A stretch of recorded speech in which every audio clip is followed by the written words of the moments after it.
Hello, my dear bacho. How are you all? I know, exams are just around the corner and the tension is building up. But don't you worry. Today we're going to do a super quick and fun revision of a really important chapter from the diary of Anne Frank. Trust me, by the end of this, you'll feel so confident you can answer any question from this chapter. So shall we start? So, here's our plan for today's session. First, we'll get to know Anne, our friend. Then, we'll figure out why did she even need a diary. After that comes the fun part, the Chatterbox Punishment. Then, we'll see how a simple poem changed everything. And finally, the most important part, a quick revision for your exams. Let's go. All right, let's start with our first point. Meet Anne, your friend. Now, I want you to think of her not as some person from a history book, okay? Just imagine she was a girl just like you, with big, big dreams. Just look at this. She wrote in her diary that maybe, just maybe, she'd get a chance to go to Hollywood. Can you believe it?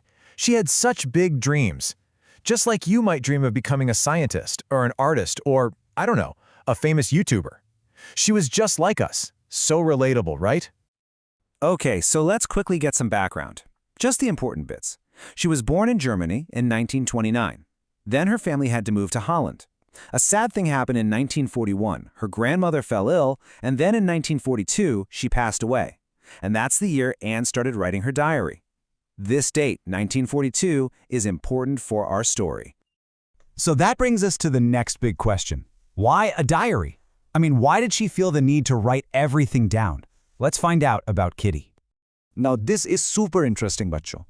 You see, Anne had a loving family, good parents, a sister, and she even says she had about 30 people she could call friends.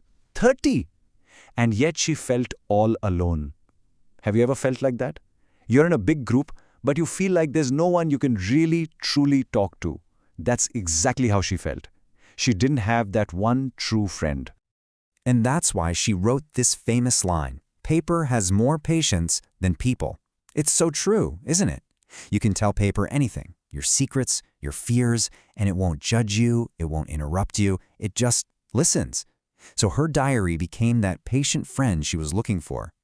So she didn't just write Dear Diary. No, she gave her diary a name, Kitty. For Anne, Kitty wasn't just a book. Kitty was her long-awaited true friend. She poured her heart out to Kitty, telling her everything. That's what makes it so special. Okay, now for the most fun part of the chapter, the Chatterbox Punishment. This is where things get really interesting, and we see how Anne's talking got her into a bit of trouble in class. So, let me ask you, why was her math teacher, Mr. Keesing, so irritated with her? What do you think she did? Well, the answer is simple. She talked too much in his class. He even gave her a nickname, Chatterbox. I'm sure some of you might have gotten into trouble for talking in class too, right? It happens. So, Mr. Keesing decided to punish her with extra homework. First, he asked her to write an essay on a chatterbox. She still talked. So the second essay was an incorrigible chatterbox. Incorrigible just means someone who can't be corrected. And she still talked. So finally, he gave her the silliest topic of all. Quack, quack, quack, said Mistress Chatterbox. Now, bacho, this part is an exam pointer, so listen carefully. What did Anne write in her essay? She was so clever.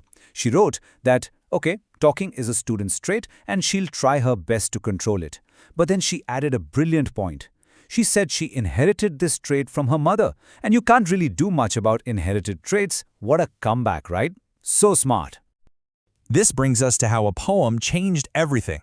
For that third, silly punishment, Anne did something absolutely amazing that won her teacher's heart. Let's see what happened. So instead of writing another boring essay, she decided to reply with a joke of her own. Her friend San was good with poems, so together they wrote the third assignment as a funny poem. How cool is that? And what was this poem about? It was a story about a mother duck and a father swan who had 3 little baby ducklings. But the father bit the poor ducklings to death. Why? Well, because they quacked too much. Do you get the joke? She was playfully telling Mr. Keesing that he was the father swan, punishing her, the little duckling, for quacking or, talking too much. And how did Mr. Keesing react? Well, he got the joke. He wasn't angry at all. In fact, he thought it was so funny that he read the poem out loud to Anne's class and even to other classes. After that, he completely changed. He even started making jokes himself. Great job, everyone. You now know the whole story. So, let's switch to exam mode. Time for a quick revision. Don't worry, Bacho, this will be very easy because you already know everything.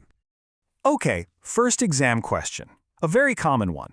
Do you think Mr. Keesing was a strict teacher? Okay, so here's how you should frame your answer. First point. Initially, yes, he seems strict because he's giving her punishments. But, second point, he wasn't rigid or stubborn. He was able to appreciate Anne's clever arguments and her sense of humor. And the proof? He actually changed. He started making jokes himself. So the final conclusion is he was a good teacher who wanted discipline, but he wasn't overly strict. All right, next question. This one is very simple. What finally made Mr. Keesing allow Anne to talk in class? And the answer is that last creative and funny poem she wrote. It made him see the funny side of the situation. He understood her personality, and he stopped the punishments. Simple as that. Now, this slide is very, very important for your exam, Bacho.